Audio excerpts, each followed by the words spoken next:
ಇನ್ನು ಪಶ್ಚಿಮ ಘಟ್ಟದ ತಪ್ಪಲಿನಲ್ಲಿ ಸಾಕಷ್ಟು ಮಳೆ ಬೀಳ್ತಾ ಇರೋದ್ರಿಂದ ಎರಡೆರಡು ಬಾರಿ ನೆರೆಗೆ ಸಾಕ್ಷಿಯಾಗಿದೆ ಉಡುಪಿಯ ಬೈಂದೂರು.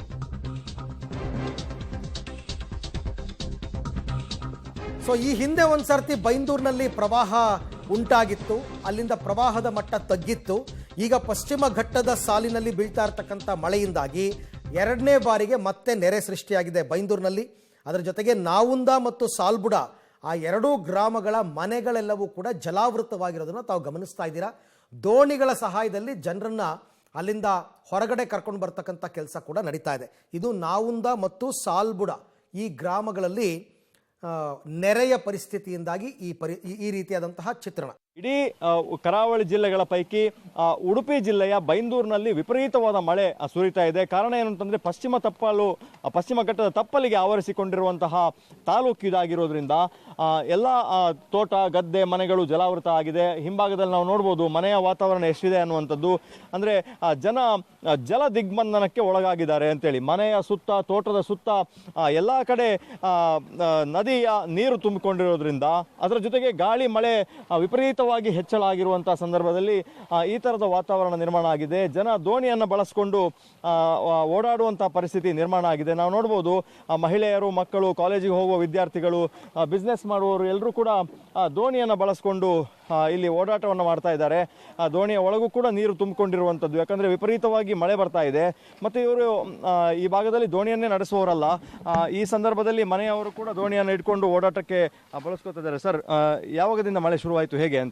ಮಳೆ ನಿನ್ನೆಯಿಂದ ಶುರುವಾಗಿದ್ದ ಜಾಸ್ತಿ, ಮತ್ತೆ ಫುಲ್ ಒಂದೊಂದು ಜಾಸ್ತಿ ಆಯ್ತು. ಮತ್ತೆ ಈಗ ಮಳೆ ಬಿಡುಗಡೆ ಬಂತಲ್ಲ, ಮತ್ತೆ ನಾಳೆಯಿಂದ ಬೇರೆ ಮಳೆ ಸ್ಟಾರ್ಟ್ ಅದಕ್ಕೋಸ್ಕರ ಇವತ್ತಿಂದ ಜಾಸ್ತಿ ಆಯ್ತು. ಜಾಸ್ತಿ ಅಂದ್ರೆ ನಮ್ಮ ಕಡೆ ಇಲ್ಲಿ ಹೋಗು ಬರೋಗಿ ಇಲ್ಲಿ ಫುಲ್ ಪ್ರಾಬ್ಲಮ್ ರೀ. ಇಲ್ಲಿಂದ ಗದ್ದೆಯಲ್ಲಿ ರಸ್ತೆ, ಈ ರಸ್ತೆಗೆ ಏನಾದರೂ ಒಂದು ಅನುಕೂಲ ಮಾಡಿಕೊಡ್ಬೇಕು ನಮಗೆ. ಸ್ಕೂಲ್ ಮಕ್ಕಳು ಮತ್ತು ಕಾಲೇಜಿಗೆ ಹೋಗೋರು ಬರೋರು, ಈಗ ಬಸ್ ನೋಡಿ ಎಷ್ಟು ನಮ್ಮ ಮಕ್ಕಳು ಸ್ಟೂಡೆಂಟಿಗೆ ಒಬ್ಬರಿಗೆ ಹೋಗ್ಲಿಕ್ಕೆ ಬರ್ಲಿಕ್ಕಿಲ್ಲ. ಇವತ್ತಿಂದ ಎಷ್ಟು ದಿವಸ ರಜೆ ತಗೋತಿಲ್ಲ. ಇಲ್ಲಿಂದ ಅಲ್ಲಿ ತನಕ ನೀರು, ಮತ್ತೆ ಇದು ಪಕ್ಕನೇ ಹೊಳೆ, ಇದು ಪಕ್ಕನೇ ಹೊಳೆ. ಎಷ್ಟು ನೀರು, ಎಷ್ಟು ದೋಣಿಗೆ ನೀವು ಒತ್ತು ಜನನೂ ಅದಕ್ಕೆ ಸುತ್ತರಿಲ್ಲ. ಮತ್ತೆ ನಮ್ಮ ಹೆಸರು ಮಾಬಲ್ ಪೂಜಾರಿ ಅಂತ. ನಾವು ನೋಡ್ಬೋದು ಇಲ್ಲಿ ಗೃಹಿಣಿಯವರು, ವಿದ್ಯಾರ್ಥಿಗಳು, ಮಕ್ಕಳು ಎಲ್ಲರೂ ಕೂಡ ದೋಣಿಯನ್ನು ಬಳಸ್ಕೊಂಡೇ ಕಾಲೇಜಿಗೆ ಹೋಗುವಂಥದ್ದು. ಶಾಲೆಗಳಿಗೆ ರಜೆಯನ್ನು ಕೊಟ್ಟಿದ್ದಾರೆ, ಆದರೆ ಕಾಲೇಜುಗಳಿಗೆ ರಜೆಯನ್ನು ಕೊಟ್ಟಿಲ್ಲ ಅನ್ನುವಂಥದ್ದು ನಾವು ನೋಡ್ಬೋದು. ಎಲ್ಲರೂ ಕೂಡ ದೋಣಿಗೋಸ್ಕರ ಕಾದು ಕುಳಿತಿದ್ದಾರೆ. ಮೇಡಮ್, ನೀವು ಹೇಗೆ ದೋಣಿಯಲ್ಲೇ ಹೋಗೋದು? ಇಲ್ಲಿ ಹೇಗೆ? ನಾವು ದೋಣಿಯಲ್ಲೇ ಹೋಗ್ಬೇಕು. ನಾವು ಇಲ್ಲಿ ನೆರೆ ಬಂತಂದ್ರೆ ನಮ್ಮ ಕಾಲೇಜಿಗೆ ಹೋಗ್ಲಿಕ್ಕೆಲ್ಲ ತುಂಬಾ ಕಷ್ಟ ಆಗುತ್ತೆ ಸರ್. ಒಂದು ದೋಣಿ ವ್ಯವಸ್ಥೆನೂ ಸರಿಯಾಗಿಲ್ಲ ಸರ್ ನಮ್ಮ ಸೈಡ್. ಅದೇ ಸರ್, ಎಂತ ಮಾಡುದು ಸರ್, ನಾವು ರಜೆನೂ ಕೊಡ್ಲಿಲ್ಲ. ಏನು ಒತ್ತಾಯ ಮಾಡ್ತೀರಿ ಜಿಲ್ಲಾಡಳಿತ ಹತ್ರ? ಒಂದು ದೋಣಿ ವ್ಯವಸ್ಥೆ ಮತ್ತು ಅವರ ಪ್ರಯಾಣಿಕರ ಸಾಗಾಟಕ್ಕೆ ವ್ಯವಸ್ಥೆ ಮಾಡಿ ಕೊಡ್ಬೇಕಾಗಿ ಅವರ ಹತ್ರ ಕೇಳ್ಕೊಳ್ತೇವೆ.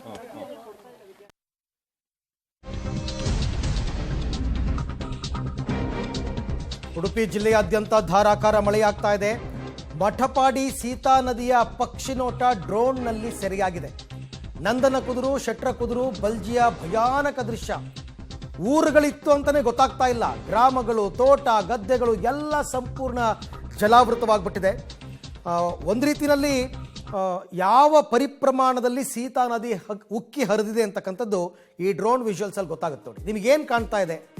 ನೀರು, ಹಸಿರು.